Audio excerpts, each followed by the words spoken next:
Hello এইচএসসিএন 2024 ICT সৃজনশীল suggestion. আজকের এই ভিডিওতে আইসিটির অধ্যায় ভিত্তিক সৃজনশীল সাজেশনটা আপনাদের দিব। তো প্রথমে দেখাবো যে কিভাবে সৃজনশীল আসতে পারে, অর্থাৎ সৃজনশীল প্যাটার্নটা কিভাবে হতে পারে। প্রথম অধ্যায়ের একটি, এখান থেকে একটি আসার কোনো সম্ভাবনা নেই, এই একটি আসবে মাস্ট। এবং পঞ্চম অধ্যায়, এখান থেকে সৃজনশীল দুইটাই আসবে, এখান থেকে কোনো কম হওয়ার সম্ভাবনা নেই। আরেকটা অধ্যায় আছে তৃতীয়, এই তৃতীয় অধ্যায় থেকেও দুইটা সৃজনশীল, অর্থাৎ এই যে পাঁচটা সৃজনশীল, এই পাঁচটা সৃজনশীল ধরা বান্ধা মানে বাধ্যতামূলক।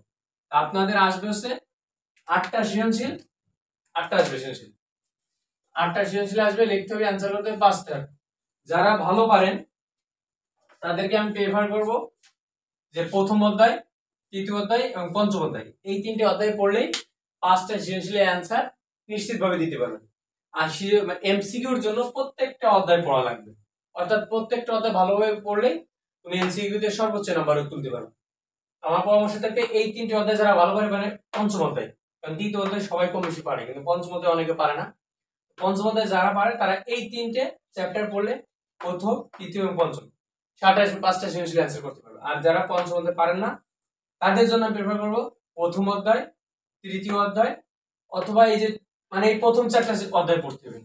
কারণ চতুর্থ অধ্যায়তে একটিও দিতে পারে অথবা দুইটিও দিতে পারে, আবার দ্বিতীয় অধ্যায়তে একটি অথবা দুটি, এটাই মানে নিশ্চিত বলা যায় না, মানে কেননা কোশ্চেন প্যাটার্ন এই দুইটি অধ্যায় থেকে প্রতি বছর চেঞ্জ হয়। গত বছর এইচএসসি 2023 সালে তোমার হয়েছিল, এই চতুর্থ অধ্যায় থেকে দুটি সৃজনশীল আসছিল, দুইটা। এখন দেখো অধ্যায় ভিত্তিক যে শাসনটা, সেটা প্রথম অধ্যায়ের জন্য virtual reality, cryosurgery, biometric, bio informatics, nano technology, এই কয়টা টপিক পড়লে প্রথম অধ্যায়ের জন্য সৃজনশীল ইনশাআল্লাহ কমন পাবেন।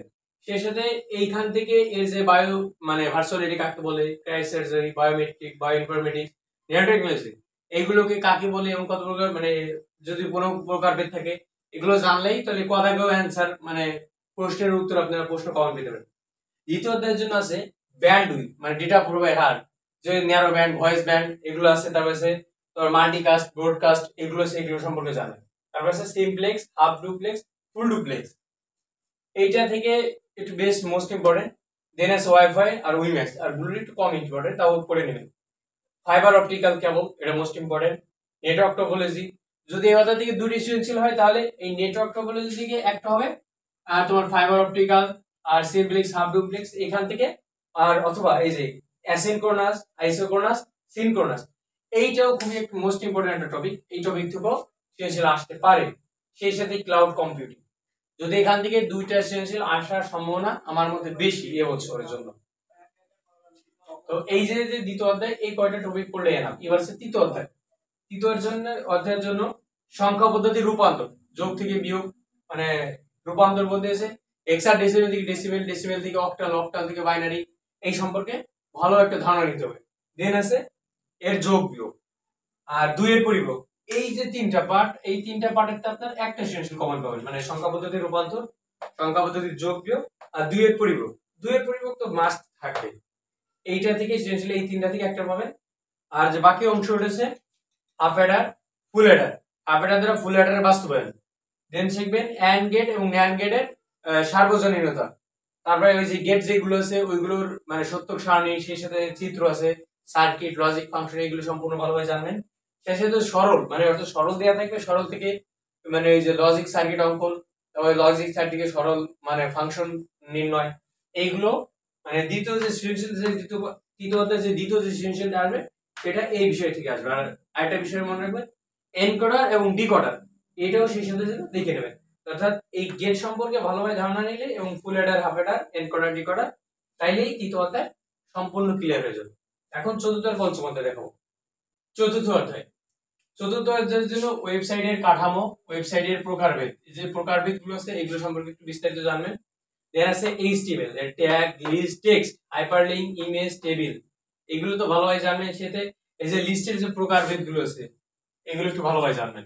আর আছে আপনার এই যে ফন্ট, H1 থেকে H6, এই ফন্টটা জানবেন। এই ফন্টটা ইউজ হয় আন্ডারলাইন, ব্রেক ট্যাগ ব্যবহৃত, বিআর, প্যারাগ্রাফ, মানে এই যেগুলো আছে ট্যাগ টুক আছে এই সম্পূর্ণ জানবেন। দেন আছে পঞ্চম অধ্যায়ের জন্য অ্যালগরিদম, ফ্লোচার্ট, সি প্রোগ্রামিং, ধারা, লিপিয়ার, বড় সংখ্যা, ছোট সংখ্যা, গড় ক্ষেত্রফল, ভাষা। এই যে ভাষা আছে মানে উচ্চ স্তরের ভাষা, মধ্যম স্তরের ভাষা, তারপরে আছে আপনার এই যে কি তো বলে মেশিন ভাষা, মানে চতুর্থ প্রজন্মের ভাষা। এই যে ভাষাগুলো আছে প্রকারের, এইগুলো সম্পর্কে জানবেন। দেন আছে যে লুপ। এই লুপটা মোস্ট ইম্পর্টেন্ট একটা টপিক আপনার পঞ্চম অধ্যায়ের জন্য, এই থেকে কোশ্চেন আসে। তো এই যে সাজেশনটা দিলাম, এই সাজেশনটা পড়লে ইনশাআল্লাহ আইসিটি তে আপনারা সৃজনশীল ইনশাআল্লাহ কমন পাবেন। সৃজনশীল সৃজনশীল কমন পাবেন, হ্যাঁ, এবং অ্যানসারও করতে পারবেন ইনশাআল্লাহ। আমরা সেই দোয়া রাখি, এবং সেই সাথে আমরা এমসিকিউ যে সাজেশন একটা ক্লাস আপলোড করছি প্রথম অধ্যায়, দ্বিতীয় অধ্যায়ের ক্লাসটাও আপলোড করবো 2-1 দিনের মধ্যে। বাকি অধ্যায়গুলো ধীরে ধীরে আপলোড দেবো। এই যে এমসিকিউ গুলো দিব, এইগুলো পড়লে ইনশাআল্লাহ আপনারা পরীক্ষায় কমন পাবেন।